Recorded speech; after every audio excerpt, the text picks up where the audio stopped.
Welcome to another episode of Inspired Content. This is the second week of taking a look at short stories from the two books here. It's the best science fiction of 1969 and A Wizard's Tale? A Wizard's Dozen. There you go. Sorry about that. Alright, and what we have here is the Backtracked from 1969 and Fairy Dust.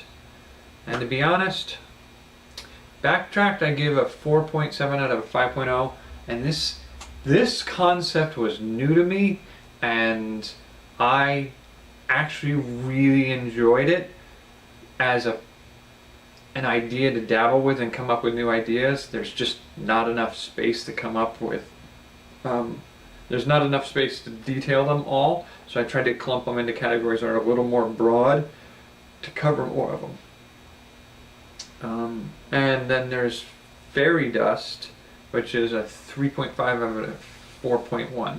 And quite frankly, this seemed like a pointless story to me. It's short, it's simple, it has nothing to really learn from it. Just don't dabble with fairies. It's cruel and hateful. I don't know. It's just, it seems like it really failed for me on that one. So it's a 3.5 out of a 4.1 for that reason. But the ideas these stories inspired, starting with on Backtrack. What if you could do the exchange of physicality with a different time, but initiate it from the present to the future, rather than the future self sending their future body back to you in the past. In this case, the call goes the other way to the future, so a person wants to see what their future body looks like. It's like finding out who you become.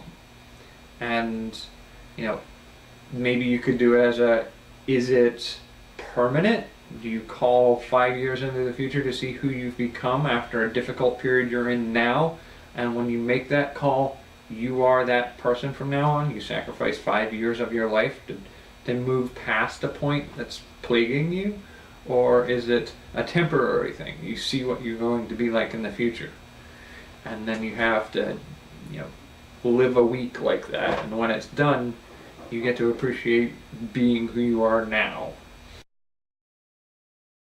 For that one, for Backtrack is, again, if you could check your future self and you ended up, in this case it would be more of like you look like it, but you're not wearing the body of your future self. So if you contacted the future and you were stuck wearing the form of your future self, and your future self, say, died in a couple of years,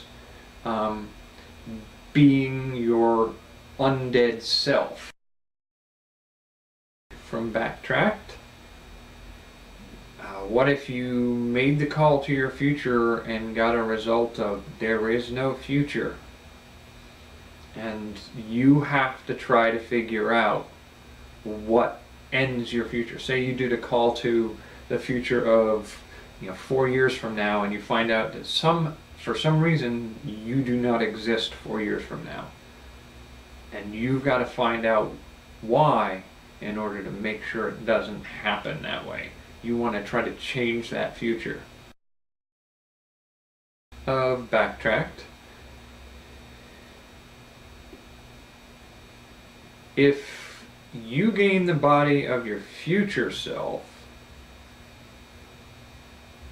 does your future self gain your younger body? Is this a way to perpetuate your youth?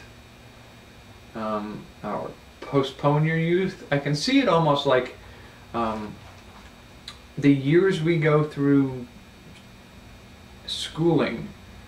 It seems a waste to use the vital, healthy bodies of the young to go through schooling, where you sit and waste away for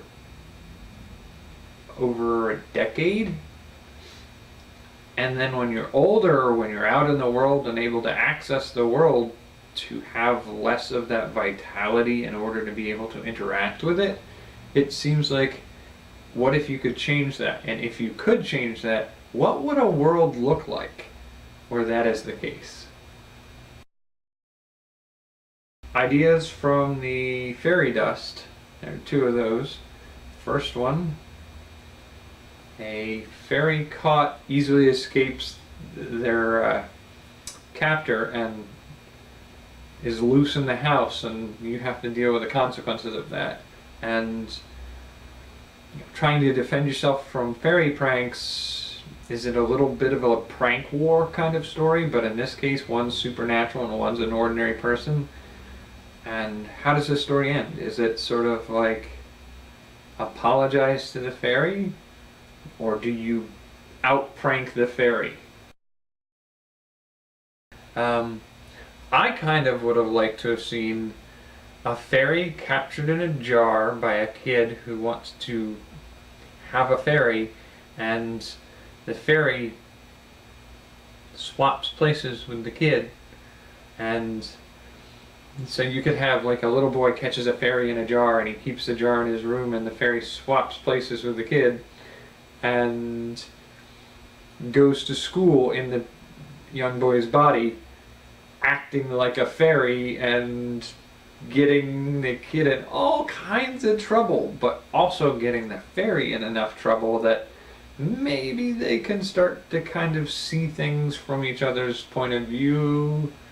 I don't know, it's still kind of hard. To catch a fairy and keep it prisoner for your own possession seems kind of wrong, but anyway, so those are the ideas for these stories. Hopefully there's some inspiration for some writings in there, and I'll see you for the next episode.